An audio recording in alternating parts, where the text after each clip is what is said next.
ఓం గం గణపతి నమః. హనుమ విభీషణుల సమాగమం. సదా స్మరామి రఘునాయక రామ మనోభిరామ రామ శ్రీరామ నామ. సదా స్మరామి సీతావల్లభ రామ మనోభిరామ రామ శ్రీరామ నామ. అంతటి గౌరవ ప్రతిష్టలు పొంది నిరంతరం శ్రీరామ హృదయ మందిరములో ప్రకాశిస్తూ క్షణక్షణం భక్తుల మానసమందు స్మరించబడుతున్న శ్రీరాముని ప్రాణవల్లభి సీత రామ ఇలా రావణశయన మందిరములో దుష్టరావణుడి సరసన సుఖంగా శయనిస్తుందా? అసంభవం. రావణుడి సరసన నిద్రిస్తున్న ఈమె సీత కాదు. బహుశా రావణుడి అర్ధాంగి మండోదరి అయి ఉండవచ్చు. ఈమె ఎవరైతేనేం సీత మాత్రం కాదు. ఎటు వెళ్ళాలి? ఏం చేయాలి? లంకానగరములో అణువణువు శోధించినా సీత జాడ కనిపించలేదు. లేదు అని చెప్పడానికి తాను లంక నుంచి హతాశుడై తిరిగి వచ్చాడని తెలిసిన మరుక్షణం ప్రాయోపవేశం చెయ్యరా? మూకుమ్మడిగా అందరూ ప్రాణాలు వదలరా? ఇందరి చావుకు కళ్ళ చూడటానికి తాను తిరిగి వెళ్ళగలడా? వెళ్ళలేడు. సీతమ్మ ప్రాణాలతో లేదని తెలిసాక తన బ్రతుకు వ్యర్థం. తాను సముద్రం దాటి ఆవలి తీరం చేరకపోతే దుర్వార్త చెప్పాల్సిన అవసరం తనకుండదు. అంగదాదులు మరికొంతకాలం తన కోసం ఎదురుచూసి తాను సముద్రం దాటలేక మధ్యదారిలో మరణించాడను, లేదా లంకా రాక్షసుల చేతుల్లో చిక్కి ప్రాణాలు పోగొట్టుకున్నాడను భావిస్తారు. సీతామాత సజీవంగా లంకలో ఉండి ఉంటుందన్న భ్రమలో బ్రతుకుతారు. రాముడికి ఆ మాటే చెబుతారు.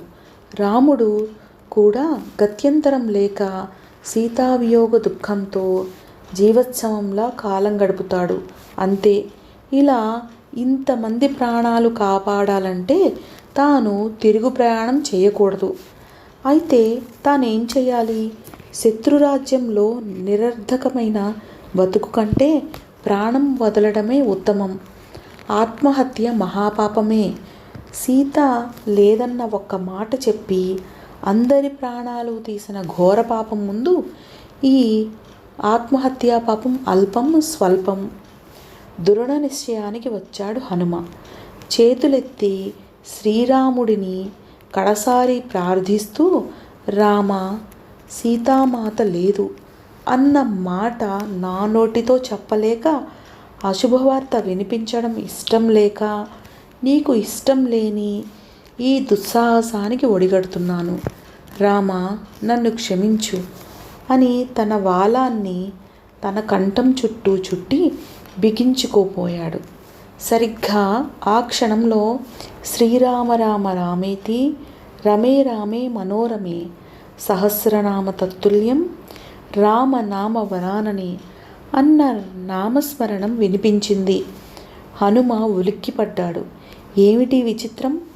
ప్రతినిత్యం బ్రహ్మముహూర్తంలో ఏకకాలంలో సహస్రలింగాభిషేకాలతో ప్రతిధ్వనించే లంకలో రామనామమా? మహాశివుడి ప్రియభక్తుడైన రావణుడి లంకానగరములో అతడి వైరి రాముని నామస్మరణమా? అది లింగాభిషేక మంత్రాలు జపించబడే ప్రత్యూష సమయంలో. హనుమ ఆత్మహత్యా ప్రయత్నాన్ని విరమించుకుంటూ యథారూపం దాల్చి స్థిరంగా నించున్నాడు. తన వైపుగా వస్తున్న వ్యక్తిని చూస్తూ లంకకి బయలుదేరే ముందు సుగ్రీవుడు చెప్పిన విషయాలు గుర్తు చేసుకుంటూ, ఈతడు రావణ సోదరుడు విభీషణుడు అయి ఉంటాడు.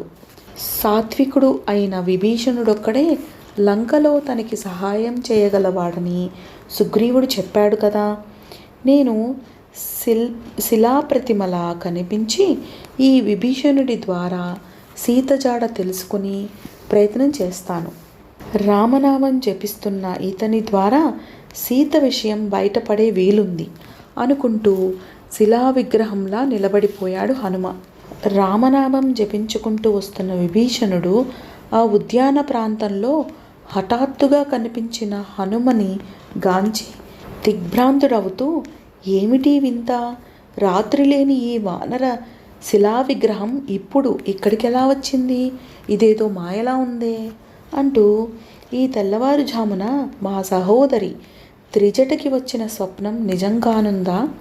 ఒక గొప్ప వానర వీరుడు లంకలో అడుగుపెట్టి అశోకవనంలో ఉన్న సీతామాతని దర్శిస్తాడని, అశోకవనాన్ని ధ్వంసం చేస్తాడని ఆమెకి వచ్చిన కళ నిజం కాబోతోందా అనుకున్నాడు నెమ్మదిగా.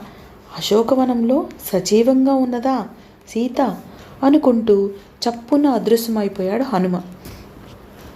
ఉలిక్కి పట్టాడు విభీషణుడు. క్షణం ముందు కనిపించిన వానర విగ్రహం మరుక్షణం అదృశ్యమైపోయేసరికి, ఏమిటి చిత్రం, ఇది భ్రాంత, రాక్షసమాయని మించిన రాముని లీలా అనుకున్నాడు సందిగ్ధంగా.